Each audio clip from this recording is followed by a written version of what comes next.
Most people get this wrong when trying to start a company in Tunisia. They think it is just about filling forms, registering a name, and opening a bank account. But here's the truth no one tells you. The real challenge is not starting the company. It is getting through the legal sequence without delays, missing documents, or rejected applications. And if you miss even one step, your entire process can stall for weeks. In this video, I will walk you through exactly how to start a company in Tunisia in 2026. Step by step, in a simple and practical way that anyone can follow. Even if you have never started a business before, we will go through everything. Choosing your company structure, reserving your name, preparing legal documents, tax registration, bank accounts, and finally getting fully operational. And stay with me, because in a minute, I will show you the most common mistake foreign entrepreneurs make in Tunisia that leads to unnecessary delays and rejected files. Let's begin. The first thing you need to understand is that Tunisia has a structured and formal business registration system. It is not random, and it is not flexible. Everything follows a legal sequence. So the first step is choosing your company structure. In Tunisia, the most common business structure is the SARL, which stands for Société à Responsabilité Limitée, DAI.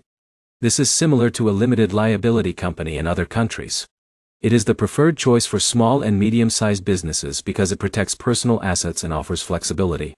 There is also the SAWARL, which is a single-member limited liability company. This is perfect for solo entrepreneurs. And then there is the SA structure, which is used for larger corporations. Now here's where it gets interesting. Most beginners choose SARL or SUARL without understanding long-term plans. If you are planning to grow or bring investors later, SARL is usually the better choice. Let's take an example. Imagine Alex wants to start a digital services company in Tunis. If Alex chooses SUARL as a solo founder, he can operate easily. But if he later wants to bring in a partner, he will need to modify the structure. That creates extra legal work and delays. So always think ahead before choosing your structure. Once you decide on your structure, the next step is selecting your company name. And this is where many people fail immediately. In Tunisia, your company name must be unique and approved by the National Business Register. If your name is already taken or too similar to another business, your application will be rejected. So you should always prepare at least 3 to 5 name options. For example, if John is starting a logistics company, he might prepare names like Northbridge Logistics, Carthage Freight Solutions, or Atlas Cargo Services. Now here's the problem most people face. They choose only one name, submit it, and wait. If it gets rejected, they lose time and have to restart the process. That delay is completely avoidable with preparation. Once your name is approved, the next step is drafting your company statutes. This is one of the most important legal documents in the entire process. It defines your company's purpose, ownership structure, capital, management rules, and legal obligations. In Tunisia, these statutes must be written carefully and often require a legal professional or notary involvement. Now this is where things become serious. Even small mistakes in wording, missing clauses, or incorrect formatting can cause rejection or delays. That is why many entrepreneurs use legal support at this stage. In a minute, I will show you how to avoid unnecessary legal revisions, even if you are doing this for the first time. After your statutes are prepared, the next step is capital deposit. To register a company in Tunisia, you must deposit your share capital into a bank account. This capital represents the financial base of your company. You will open a temporary bank account, deposit the required capital, and receive a deposit certificate. This document is mandatory for registration. Now here's something important. Many beginners underestimate this step. But without capital proof, your company registration cannot move forward. So always prepare your capital deposit early. Once this is done, you move to the official registration stage with the National Business Register, also known as the R&A. This is where your company becomes legally recognized. You will submit your statutes, name approval certificate, capital deposit proof, identification documents, and registration forms. After approval, you receive your official company registration number. Now here's where it gets interesting. Many people think this is the final step. But in reality, It is just the beginning of legal compliance. Because now you must complete tax registration. After registering your company, you must register with the Tunisian tax authorities. This gives your business a tax identification number and allows you to operate legally, issue invoices, and comply with tax obligations. Without this step, your company exists legally, but cannot function properly in the economy. Now let's move to one of the most important operational steps: opening a corporate bank account. Once your company is registered and tax compliant, you will need a full business account. Banks will require your registration documents, tax ID, statutes, identification of directors, and sometimes proof of business activity.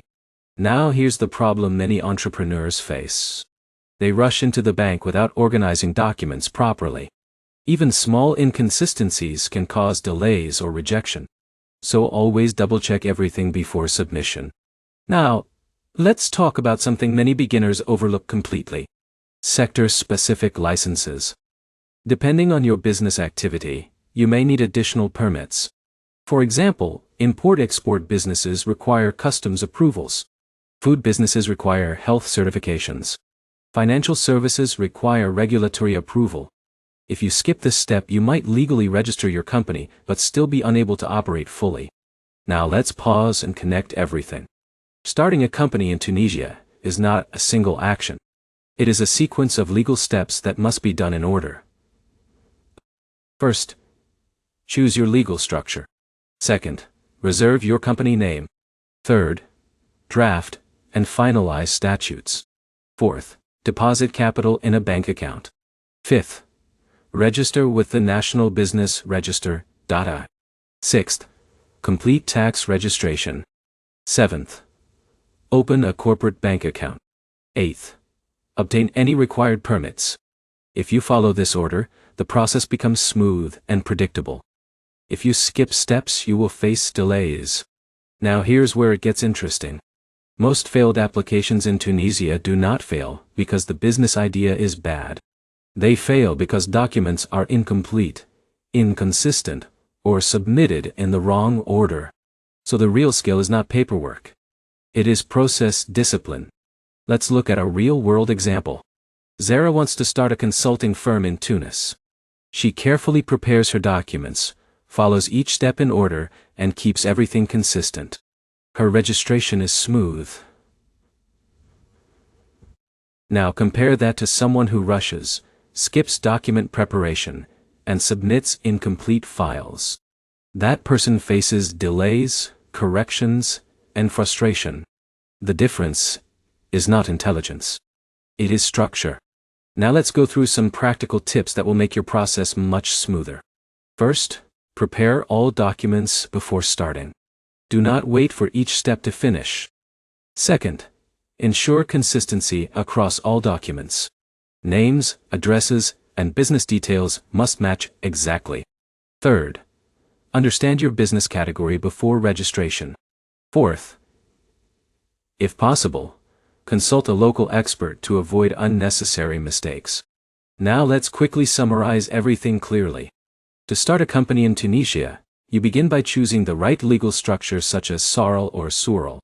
Then you reserve your company name through the official register. After that, you draft and finalize your statutes. Next, you deposit your share capital in a bank account. Then you register your company with the National Business Register. After that, you complete tax registration. Then you open a corporate bank account. Finally, you obtain any necessary licenses, depending on your industry. If you follow this sequence, your process will be smooth and predictable. And here is the final insight. Starting a company is not just about registration. It is about building a legal foundation that supports growth, compliance, and long-term stability.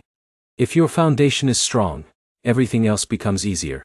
If it is weak, everything becomes harder. If you found this guide helpful, make sure to like the video, comment with your business idea, and subscribe for more step-by-step business guides like this.